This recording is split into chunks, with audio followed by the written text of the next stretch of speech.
Hello guys, আসসালামু আলাইকুম and welcome to our blog. Guys দেখুন, আমি আজকে আবার আমার দাদুর বাসায় চলে আসছি।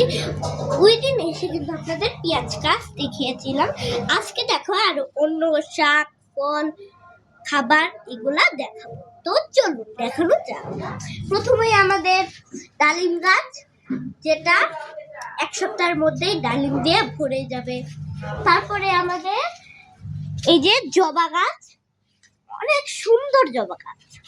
তারপরে আমাদের এই যে এই পাতা যদি পোলার মধ্যে আপনারা ছিঁড়ে দেন, অনেক খেতে মজা হবে, এত যে বলে বোঝাতে পারবো না আমি। তারপরে চলে আসছে আমাদের এই দিকের গাছগুলো।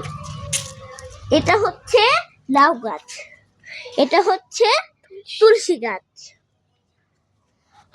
আর হচ্ছে এইটা হচ্ছে পেঁপে গাছ, আর ওইটা হচ্ছে লাল শাক গাছ, আর ওইটা হচ্ছে আম কাঁঠাল গাছ। আজকের মতন এইটুকুই, পরে দেখা হবে আবার। টাটা।